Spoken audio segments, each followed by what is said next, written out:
Alright, we're doing these timing actuators and the fueling actuators. 3 volts per actuator. Pop them out of there, clean all the dirt around them first. And we'll put the new ones in. Also doing a fuel pump relay. Put a new Jake harness on there inside under the valve cover harness and a new cam sensor. And that's where we're going to start.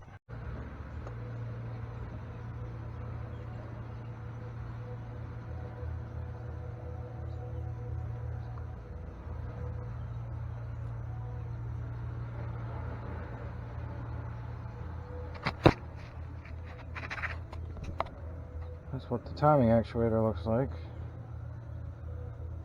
See some dirt in there. I might take these apart and look at the inside. That's what she looks. Clean that surface up real good. And then repeat for the next two. So this would be the fueling actuator for the front 3. The ones on the ends are your fueling actuators. That's for the back 3. And then you got your timing actuators. I'm going to change these out. I might take a couple of them apart to see if we got a bunch of dirt in there. The problem is it's not idling good. It's got a rough idle. No check engine light. This oil pressure sensor down there is setting the code, and then it's clearing up. I got 7 psi in the mornings when they start it. So once it warms up, it'll clear up and the sensor will start working. So I got that coming, and then putting a fuel pump relay on it, because that fuel pump relay was full of oil and not working right. So I got one of those coming. We're just kind of going through and getting this right. It was in-framed, and they sent this back to the guy like this.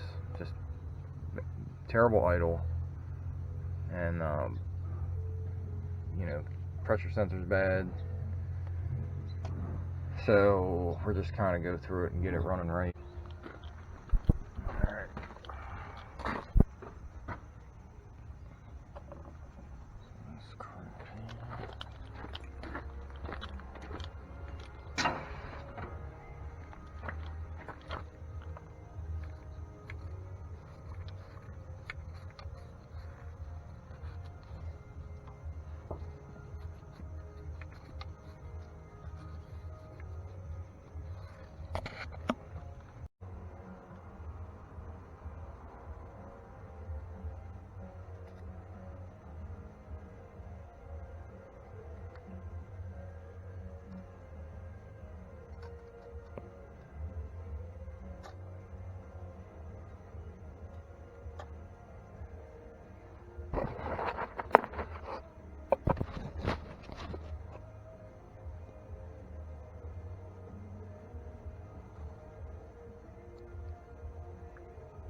Well, it looks pretty clean in there.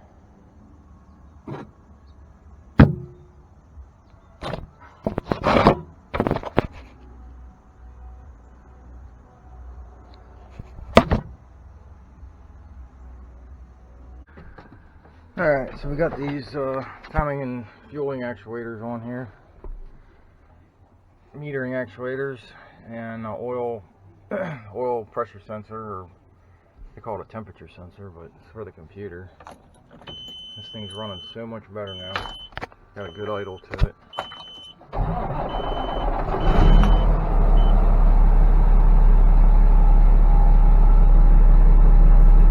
Still got my ABS light on.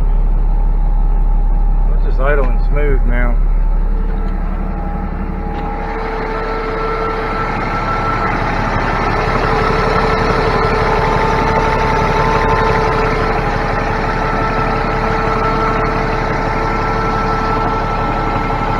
So I'd say this one's fixed. It's running great. Alright, changing the air governor on this truck. I was complaining about it blowing off too much. As you hear, cutout pressure, it just keeps cutting out. I suggested doing a governor.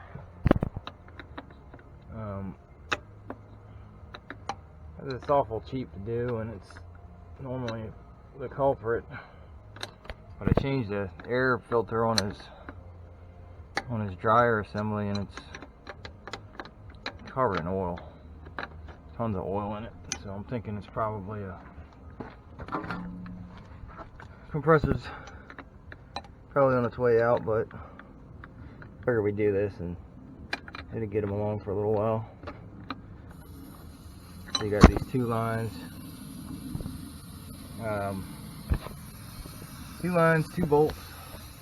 You got some pipe plugs to put in here, and you can configure this to work in a lot of different trucks and setups. This is a D2 style Bendix.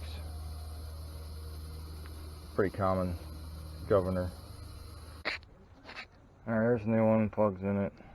Your exhaust is going to be right there. Got the fittings, 90-degree fittings on there. Bolts on up.